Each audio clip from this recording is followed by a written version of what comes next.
Hi, I'm Katy Hornaday, CEO of an ad agency called BarkleyOKRP, and this is Tell Me Everything.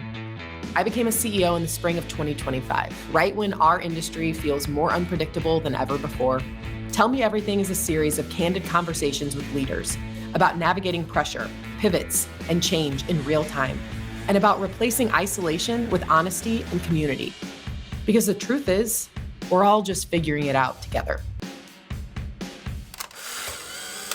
We build a city, we tear it all down. We've got time. Welcome to episode 4 of Tell Me Everything. She is widely recognized for her work connecting brands with culture and for championing a diversity-led talent model designed to drive more impactful, culturally relevant moments. From Sprite to General Motors, just little tiny brands, her career has spanned some of the largest global brands, a true testament to the leader and creator she is. An industry trailblazer, and lucky for us, today's guest, Asmirh Davis, founding partner and president of Majority. Asmirh, welcome to Tell Me Everything. Hi, thank you. Thank you for having me. I'm excited to chat a little bit. So nice to meet you. You too. I'm so excited. I've obviously admired what you all do at Majority and what you've built. 5 years, the fifth year 5 years. We birthday, just hit 5 years this month. Yeah. which is no easy task to start something from day one and have the sort of success that you guys have had. So it's been amazing to see it from afar. And I'm so excited to dig in with you today and just talk about your leadership style, what you've seen, how you've built what you've built, and hope that we can all learn a little bit from that. So let's just start with how are you doing? How are things? Oh, things are good. We're doing great. Business is good. I think that this year for me, going into this year, this is the first year where I am not just optimistic, but I feel more prepared than ever to tackle what's ahead of us for the year. And that's a good feeling. Yeah. Okay, Feeling but like you why? kinda Like, know a little bit of what might be coming, yeah. why do you feel like you feel that way right now? I'm intrigued.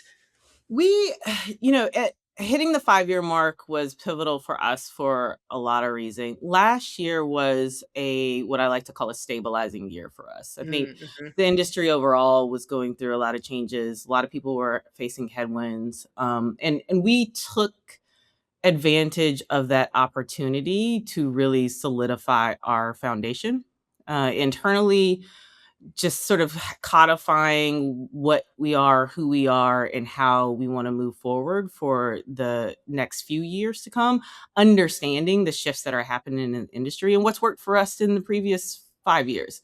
And having done that, we made some organizational changes. We brought on a new partner who is an amazing addition to the team, and just setting us up for success for the next 5 years. So that just, I think, puts a little bit of pressure that I maybe had in the previous years off of me, Yeah. to know that I have figured some things out and we have a plan to not just face any challenges that might come our way, but also more importantly, set us up for success for things proactively. I love that. I love that because I mean, just watching from the outside, you came out fast, you were running hard and fast, and I think the idea that using a year where maybe it wasn't as breakneck as a year to really, sort of make that foundation really strong to head into the next chapter is really cool. And I think a different way of thinking about years where they have different paces, right? Yeah. So I think it's amazing advice. One thing as I'm sitting here in episode 4, I'm thinking about the last few guests on this little podcast of ours. And, we had somebody from Chicago, we had a leader from Minneapolis, someone from Richmond. You're in Atlanta. So I didn't intentionally create a guest list that was all sort of outside of the classic LA, New York agencies, but I Mhm. do think there's kind of a moment being had right now. And I'd love to just hear if you're seeing that, if you're hearing that from clients, or even what it feels like to find clients, recruit talent when you're not in maybe one of those sort of typical markets for our industry. Yeah, it definitely is a moment. We started in COVID. which I think was sort of the beginning of a little bit of a shift as people were feeling less tied to those metropolitan like core centers of like New York and LA. Not even just not feeling tied to it, but a lot of people wanting to escape it and get out of it. Mhm. But for us, Atlanta is actually part of the foundation of our story and the reason why we exist. I like to tell people if you ever been to Atlanta, you'll get this analogy, but it is the physical manifestation of what we're trying to build in majority. So, as an agency that is committed to at least 75% of our team coming from underrepresented groups within our industry, Atlanta is a city that embodies the spirit of not only where the minority is the majority, but Mhm. also what the output of that means and what it looks like, right? You see representation in all spaces and places of life at all levels. You have this sort of like just cultural epicenter of entertainment and art Mhm. and music and style. A lot of people are actually surprised when I tell them that like there's more shoots and productions happening in Atlanta than there are in LA in any given day. Yeah. So you know, we have the benefit of just like from a societal and audience makeup of what Atlanta represents, and then you have the output of it. So it only makes sense that an agency like Majority that is foundationally about like diversity of thought and perspective and using that as an unfair advantage to get to better art, tapping into culture, more entertainment, and where the creators are actually not just living and existing, but what's the origin of it, right? Like Yeah. being a part of it, I think is more important to us as an agency and the way we approach creative than just understanding it. And sometimes what a lot of agencies do is just like co-op it, right? It's like we Mhm. want to be a part of the culture. And so Atlanta is a big part of our story and how we do that. Yeah, I mean, we talked about it a little bit, but I lived there for 2 years, and I think it's, like, one of the most special cities. It feels, like, more alive than most cities. I don't know how Mhm. to, like, explain it any other way, but it just feels like there's always something happening. There is such an undercurrent of culture, and you're right, it's, like, so much is born there, and people don't even realize it sometimes. Yeah. So, I think it's an amazing city. If anybody's thinking about moving to Atlanta, do Yes. it. Absolutely. And plus, like we get all the seasons, you know. Yes. Yes. Yes. It is, and it's a place too where particularly if you get to a place in your life where you want to own property and have some space to stretch out, it is far more attainable in Atlanta. Now, in recent years, you know, if you've been in Atlanta like myself for more than 20 years, you see that there's definitely been a shift and there the cost of living has increased as Yeah. much of the United States in general has, much of the world has. But it is still far more attainable for an individual to sort of build a life of comfort and a family than I think in a lot of the big hubs that we typically see agencies being based out of. Clearly culture is such a huge piece of the model of majority.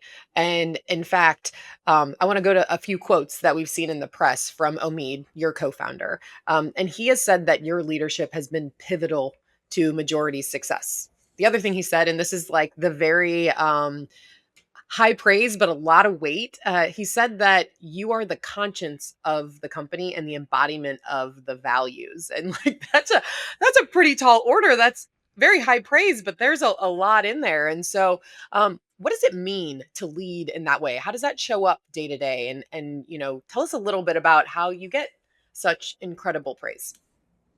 Yeah, yeah. You're right. That is a lot. I was like, oh, okay. Whew, no pressure. That seems easy. No pressure. um, yeah, I mean, I think, you know, the what it ends up meaning then that I quite frankly have had to accept over the years is that I'm not going to be everybody's favorite every day. Mhm. Um, you know, and not intentionally or not, you know, that's not my goal, but I think what you don't realize is until you're sort of like called to task to actually walk the walk that you've been talking. Like it is like having conviction about anything, particularly when it comes to something that might sometimes be antithetical to what conventional business wisdom might say. Hmm. It means that you have to make hard decisions that don't often pay off immediately, that might hurt in the short term, but in the long run, it sets you up for something even greater than what that short term reward would have been. And it also means that not everybody's going to get it. Not everybody's going to get it. Not everybody's going to necessarily care or Hmm. understand how your values need to come to life in behaviors. That means that you are going to break convention. It's going to be uncomfortable. It's going to feel unfamiliar. And it also means that like I'm constantly evaluating myself and having to be introspective, because if the responsibility of sort of being the, not that the other leaders of the organizations don't have that, but the primary compass and the first gate Hmm. check of, does this align with us as an organization? I have to make sure that I'm not falling short of those expectations myself, because we're all human, Yep. and you don't always get it right. So you have to be okay with saying like, I fucked up on that one. Let's try this again.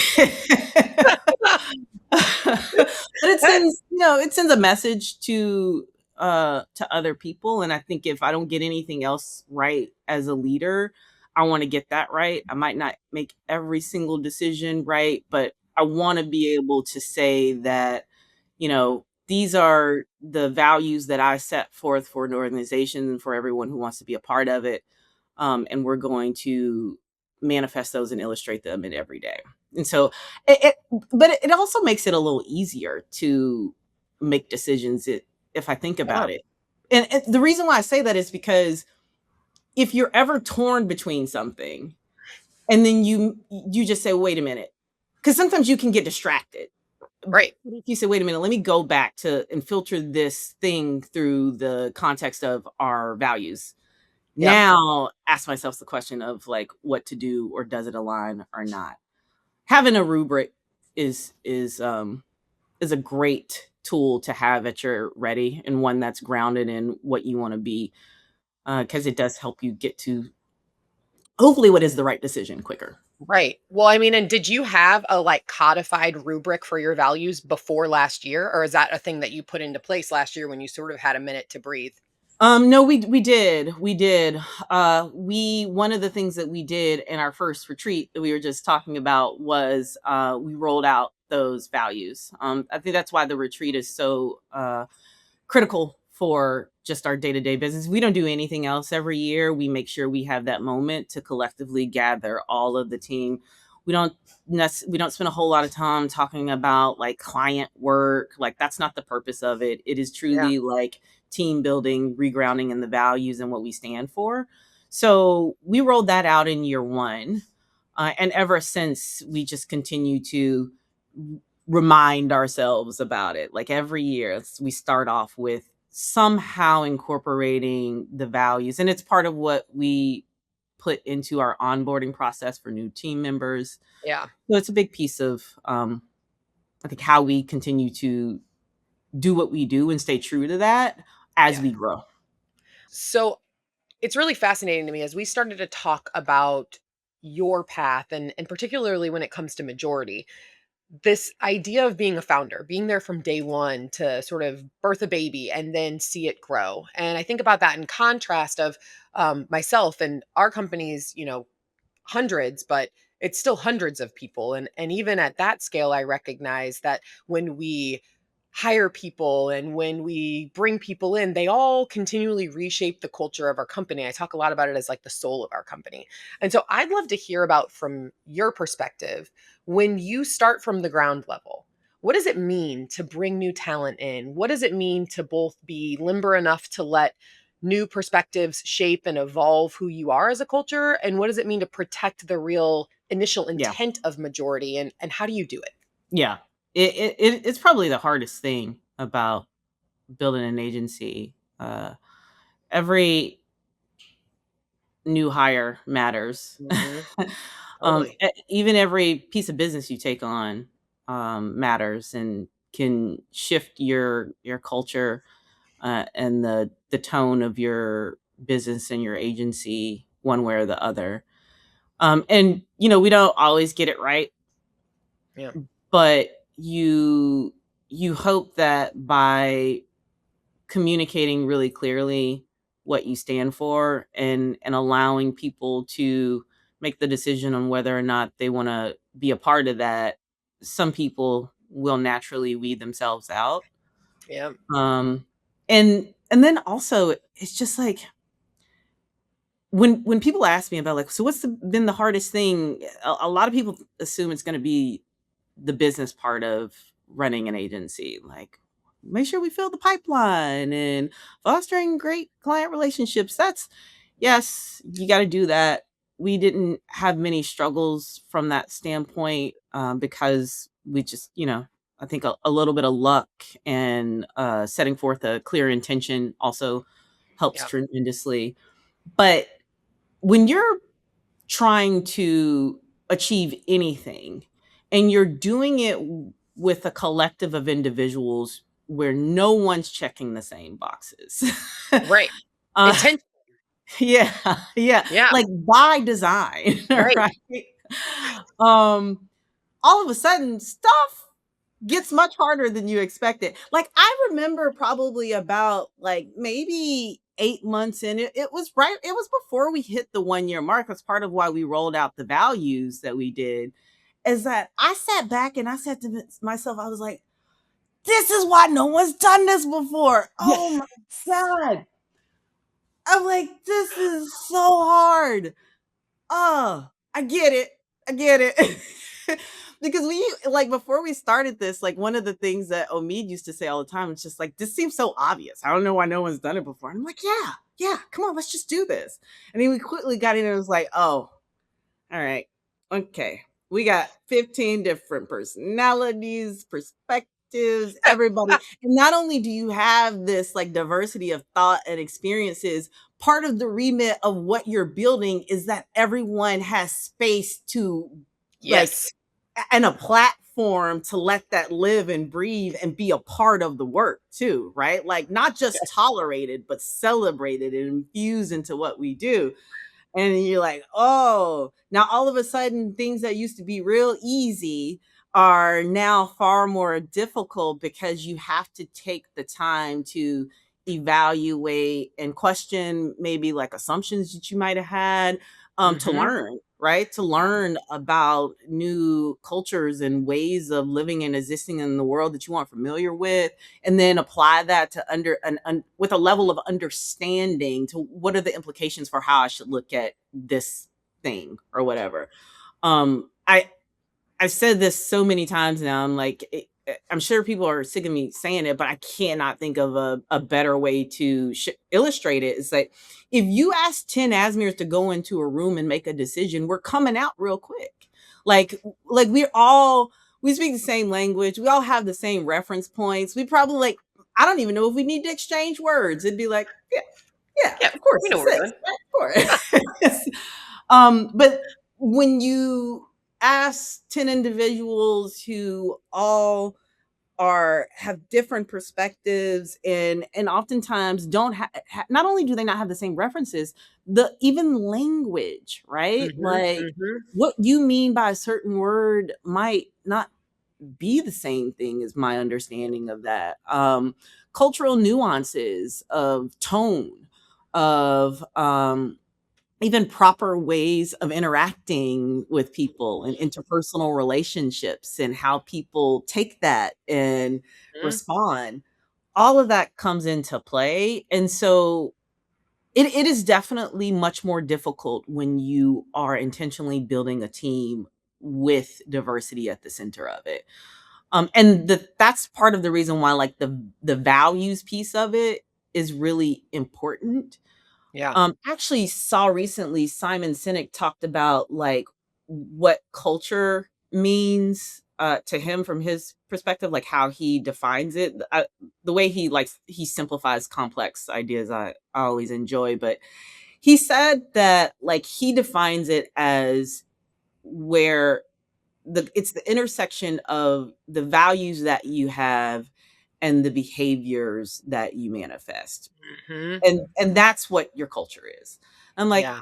that makes complete sense. So like your values have to be expressed through a series of actions, and then that's how you create the culture that aligns with your purpose and who and what you want to be.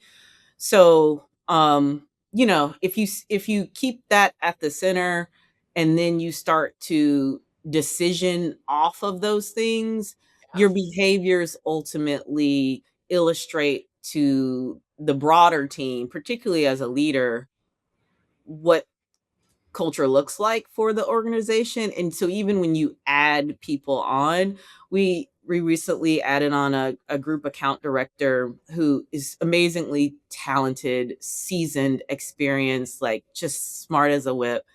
Love working with her. And she was talking about like the first time we ever had an interaction, she showed some slides for a scope and I think a team management proposal that she was going to put in front of a client.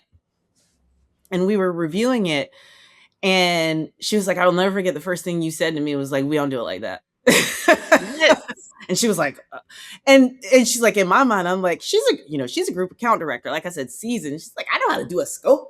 I know how to do I want to do a team structure. What do you like? What do you mean? That's not how we do it. And so you just have to do those things. It's like it's not to say that what you're doing is wrong, Right. but the way that we approach it is not that. So let me show you, and then let me tell you why we do it this.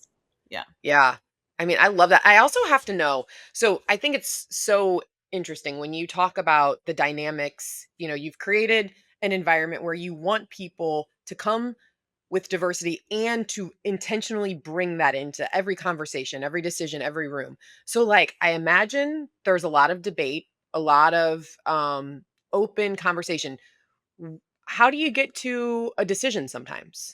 Is it Mhm. based on hierarchy? Is it just like wrestle it out until everybody is sort of in agreement? Because I have to imagine sometimes there are just places where people can't be aligned, or maybe I'm wrong. Yeah. It looks different every time. Yeah. It looks different every time. It's definitely not. We honestly, up until recently, probably, in the last year and a half, we're a fairly flat organization. And Mm, in most conversations in rooms, the most senior person would be either myself or Omid or Jorge. And then everyone else on the collective team kind of fell within the same hierarchy of like between two levels or so. It wasn't like a whole lot of layers to go through. But what we try to do as much as possible, especially when it comes to creative decisions that are really like subjective, it's like, well, I mean, yeah, right. it's funny to you, but or you know, is if you got to go back to what the purpose of it is. Like, who are we trying Yeah. to serve? What Yeah. is this in service of? Because everything that we do across all disciplines, like one of our core values is like it's about the work. Everything you do Mhm. should be in service of the work. Yeah. So if you're a creative director or a strategy director, like this is not your own personal art project. It's not. It That's the is. truth about the industry in general, right? It's like, well, Yeah, it's we have to sell things. That's kind of the yeah, gig. right. It's like, I mean, you think this is hilarious, but, like, does someone who like, we're talking to 25-year-old such and such, like, is that even humor that they get? They don't even know who this person is. Why is that funny? Like, yeah. So, we like, having a strategy that clearly defines who you're talking to and what you want them to say or do or think in response to whatever work you're putting in front of them. That helps a lot because, and then again reiterating the value of like, this is about the work. Is Yeah. the work better for it? Is Right. it better received by the audience? Is it more disruptive? Is it more original? Yeah. And then that should define the decision of, okay, well, which way are we going, particularly if there's, you know, friction or conflict between what is the right way to do it. Yeah. Okay. Well, it's very clear that everything is about the work at Majority. You guys have done amazing work. Good. And since you've really, like, you've spent your whole career working on iconic brands from Sprite to General Motors, when you think about campaigns that really move culture, what do they tend to have in common? Mm.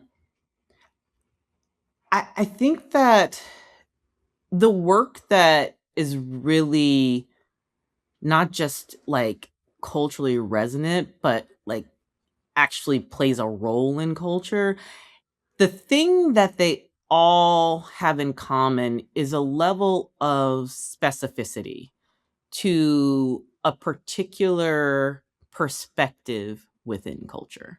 And Hmm. that perspective can be one of through the lens of a specific community, Hmm. or even a perspective through the lens of like a particular way of communicating within culture. Like maybe it's music oriented, maybe it's sports oriented, but it's like grounded in something that you immediately identify, Yeah.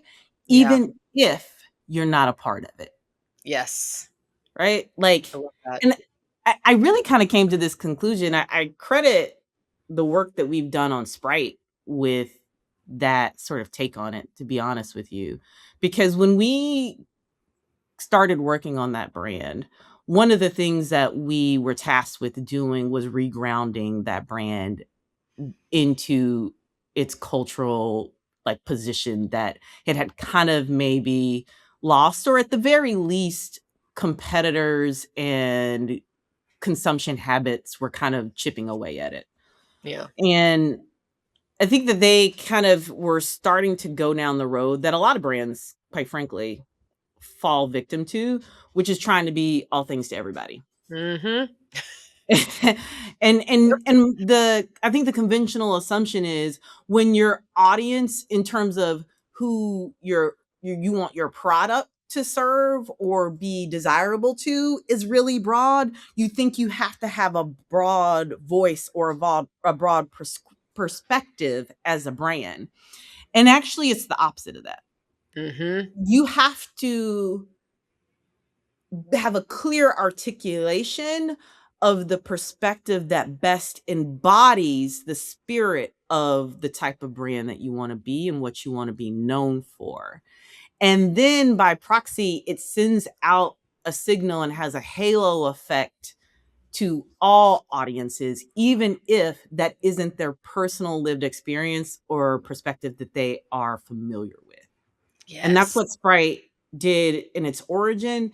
And when we brought that back into the brand and embedded it in everything that we did in the work, the business results followed. The fact that they just surpassed Pepsi as the number 3 soda like proves that out without question.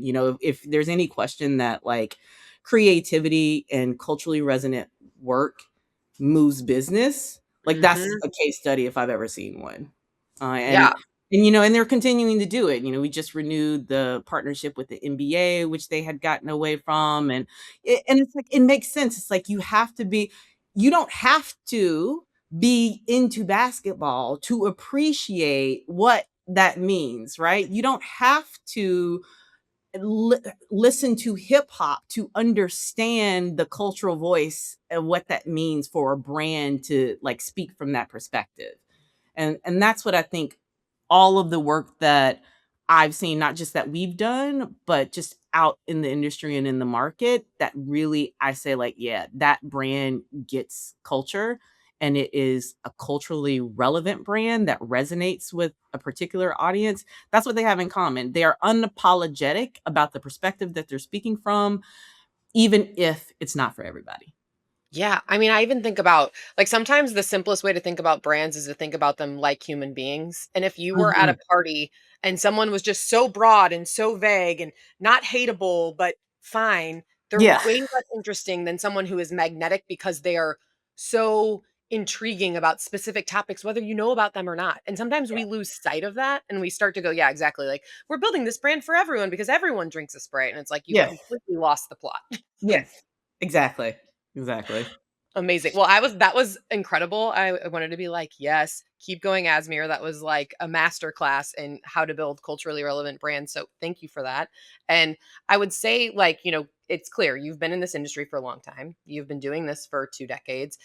We're at a very weird point in the industry. You mentioned it at the beginning. There's a lot that's changing. There's a Just a lot little bit. that's changed. Yeah, just a smidge. Um and I would love to know just like right this moment what are you finding encouraging? What are you finding discouraging that makes you a little worried? I have to imagine your perspective specifically because of what majority is really built on must be shaped by some of the sort of disheartening trends that we're seeing around DEIB in our own industry and clients. But I just love maybe you have some more optimism for all of us to hear, Yeah. or maybe I not.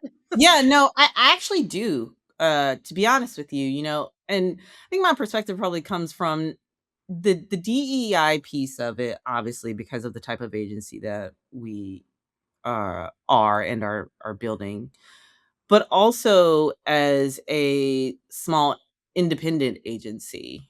Hmm. I think the changes that we're seeing, particularly in the big holding company world, is actually a positive sign. Hmm. And hear me out. I mean, it's probably hard to see, especially as you see people. I mean, I personally have so many good friends and colleagues who are back on the job market looking for opportunities because of all of the shifts. Hmm. Um, Hopefully those that will settle out as things sort of land where they will be. But I look at it as a positive sign, not because I think we've figured it out, but at least what it signals for me, it's an undeniable message that the old way is done. Yes. Like, we're done with that Yes. experiment, right? Decades long Um, experiment. yeah, a really long experiment, Mhm. but nonetheless, it's you cannot look at that and say, "Well, this is just a blip in the same story, and we should, like, get back to that." Like, Yeah. you can't be at least, like, remotely intelligent person and look at what's going on and think that we're gonna go back to the way it was. Like, it's just not happening. Nope. Um, so what that says to me is like, okay, all right, at the very least, if this signal is saying like the old way of doing things isn't working, people are going to be, especially hopefully, those in positions of power and decision and leaders will be thinking like outside of the conventional way around what this can mean for independents and smaller boutique agencies, upon which we fall into that. Mhm. We have an interesting perspective because we do have a partnership with WPP. So, as someone who has at least an adjacency to holding company culture, although they have a minority stake, there's absolutely value in that collective bargaining power that comes with big holding company, and it allows us to sort of, I think, deploy our flavor of creativity at a larger scale Mhm. that you may not be able to pull off for big brands in particular that just need more infrastructure, quite frankly. They just do. Yeah. Uh, Coca-Cola needs infrastructure. They are a massive global brand.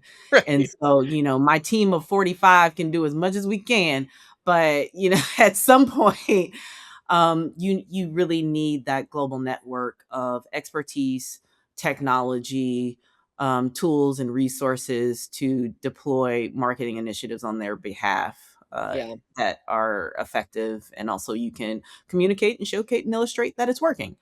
So Yeah. there's always going to be a place for it, but I do wish that as it relates to the implications that means for smaller and independent agencies, that I saw more of the conversations or even actions around the importance of diversity in these new models, because we are best poised to act on and implement those strategies Mhm. more so than the big agencies. That's the Right. reason why we started Majority, is because we recognize, even with good intentions, massive agencies can't turn those ships on a dime, Right. like they Right. can't. Even if they wanted to, it wasn't going to happen even in like my lifetime, that you would Right. see significant change, especially at the pace that the audience and the needs of brands were moving. They just weren't going to be able to do it. It's Totally. like going back to what we talked about before around like values and how you make sure that you can stay true to values while you scale. Every hire matters. Like, Yeah. I can easily say that I make sure as best as possible that we reiterate our values to our team of 40 at a retreat that we fly out to everyone to once a year, like, but if you got a team of 3,000, like, Or what does that look? 100,000. Right. What does that look like, Right. Right. so I do wish that I saw more of that represented in the independents and the smaller agencies that are seeing a lot of success and new opportunities and doors being open because of the shifts that are happening on the holding company, because we are better poised to implement them. But unfortunately, I'm just going to be honest, I'm seeing the same faces and the same voices, just fewer people. Yep. Yeah. Well, and I think you're right. There is this amazing opportunity as indies right now. I mean, you said you have backing from WPP. We have backing from PE. I think there's a lot of ability to reshape even what an independent looks like right now. Yeah. But that should also mean that you are holding yourselves to a standard of how do you spend your dollars? How do you recruit? What is important to you? Because you're not part of 100,000 person company. Yeah. You get to define that for your organization. And so it's like it's both this open brief and a responsibility that we should all be feeling right now. Yeah. Yeah. So, I hope that we start to see a little bit more of, now that like the change is really hitting the industry overall. But yeah, that's the one. I'm hopeful and optimistic on one side, but I am kind of disappointed in what I'm seeing from a lot of the independent agencies. Just like, come on, man. Like, Yeah. you have the power, you have the influence and the ability to do things differently, and like now is your chance to break out of that. Yeah. And that means doing stuff differently. That means the faces need to look different. It means the voices should change, and even what they're saying needs to change. Like, give me more than a new logo and a trending mantra. My God. Like, Well, okay, here's a good plug cuz you're on the board of BLAC, right? yes. So Yeah. like if you're an indie and you're looking for an opportunity to bring fresh talent in, reach out, look up Exactly. BLAC. We have interns from them. Like, we love that there are programs that allow this to be something that anybody, if you don't even know where to start there. Yeah, start there. That is, thank you for that. Yes. Yeah. Yes. And speaking of like, the failures of our industry overall, like BLAC had a really hard year last year Mhm. because people walked away from a lot of their initiatives and just weren't investing in diverse talent the way that they were the previous 3 to 4 years. And Yep. we and it's crazy because it's like when you ask about like some of the work that we have done in the past 5 years that people are say is like amazing and it's great. It's like, when you look at Sprite, we got BLAC interns behind that. When you look at Coca-Cola, when you look at what we, even the our one of our newest pieces of work that we just launched for fintech company Zip, it's, the art director on that came from the BLAC program 2 years ago. Yeah. And it's just like, the this is what creative talent looks like Yes. 5, 10, 15 years from now.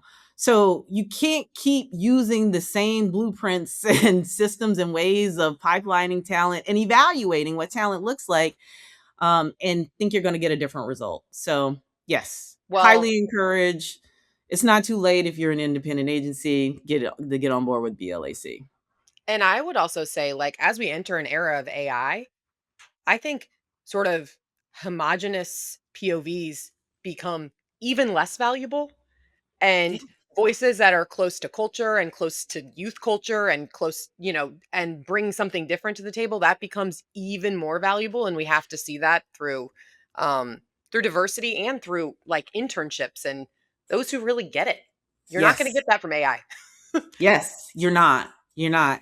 Wait, one thing that I always tell people about AI, everybody has a different definition of what culture means. And it Mm, can mean different things depending right. on the context. But for us, particularly as it relates to advertising output and creativity, we look at culture as the artifacts and systems of thinking and behaving that are the outputs of what's now meets what's next. Mm, And that tension of like evolution of the way people do things, creative taste, yes. new technology, the all of those outputs, that's what culture is. Like that's why a lot of people kind of, I think, like misattribute culture as things like TikTok trends. It's like that's no, that is a TikTok trend, Right. but it is an artifact of culture, right? Like because it's a space where new things are happening rapidly, and it's easy to confuse the two. But that is where, to your point, AI is never going to be able to tell us what's next. No. No. It's Because just it not. only scrubs from what has existed. Yep. Exactly. Yep. I love that. Okay, so I want to hear you talk a little bit about if somebody's listening to this and they really want to someday get to where you are right now, particularly maybe women from underrepresented backgrounds. What advice would you give them about building influence and making impact in this industry? The best piece of advice I can give is to stay true to yourself. And this is something that I adopted as my own personal life mantra. I actually got it from a like she's like an energy specialist that really it talks about like how we move in the world and manifest our lives through the lens of energy in the universe. And Mm, she said one time, like, if you are not in your home energy, which is like who you are and, how you want to live your life, then what is meant for you in the universe can't find you.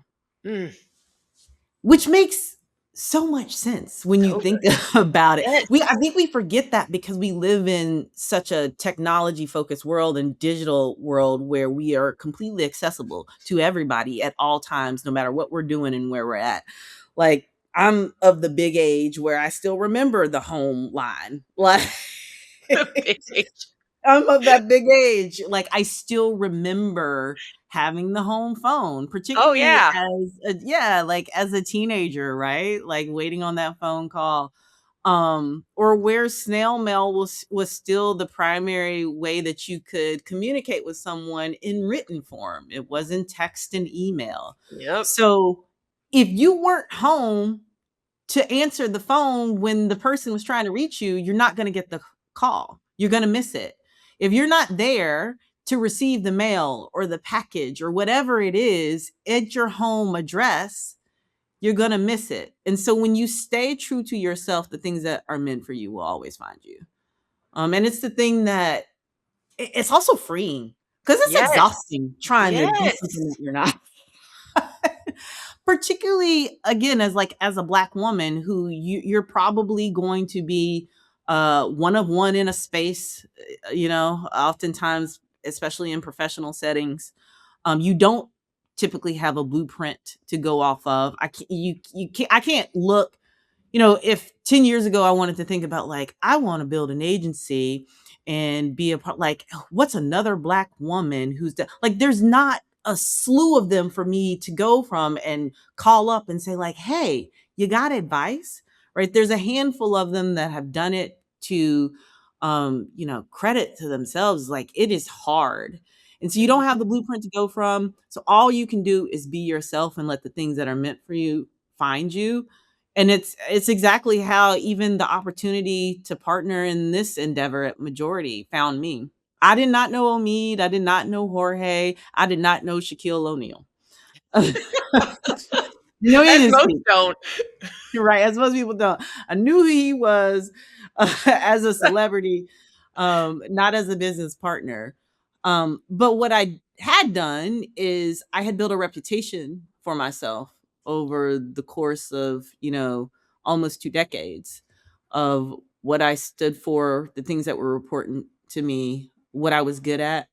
Yeah. And so when those individuals were talking to other people about what they wanted to build and that they were looking for partners that could help bring this thing to life, more than one person would say, "You know who you need to talk to."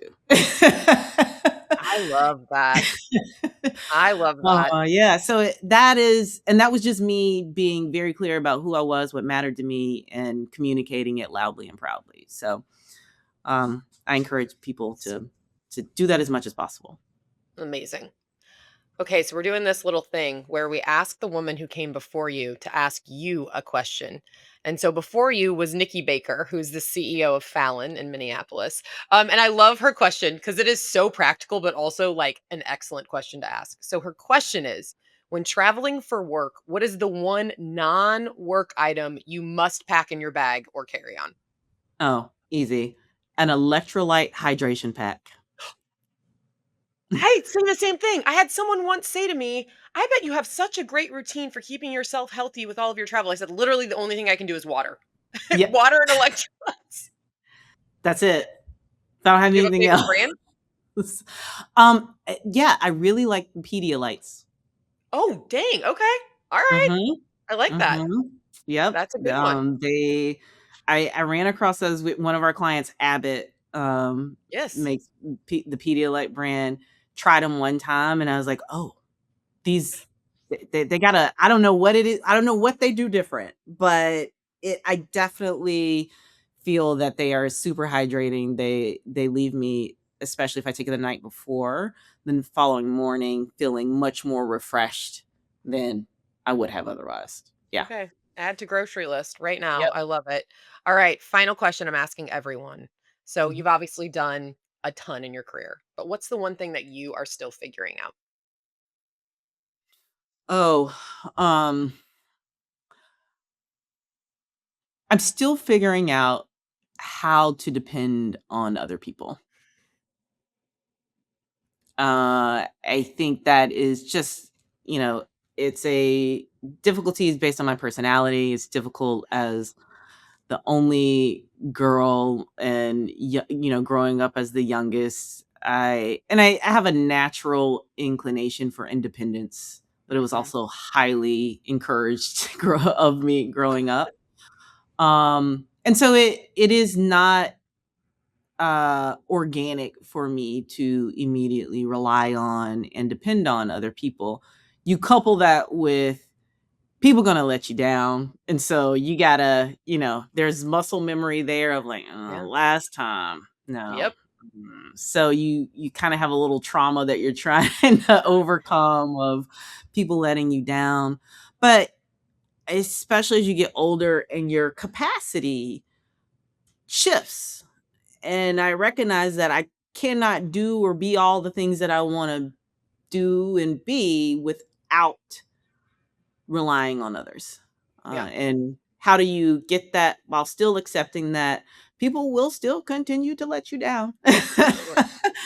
But that Totally. does not mean that you should not strive for openness for other people, to give them an opportunity to support you in whatever way they can. Yeah, that's amazing. Asmir, this has been incredible, truly. I continue to love this little boondoggle of mine because truly, I feel like I'm drinking in so much incredible advice between the idea of being in your home in order to get what is meant for you, and even the conversation around diversity and where we're at in this industry, and so many other things. So thank you for taking the time out of your busy Thank you schedule for of having me. building killer brands, and have an amazing day. Thank you so much. It was such a great conversation. And once again, I am honored to be able to share this platform with all the other amazing guests that you've had. So thank you. We build a city.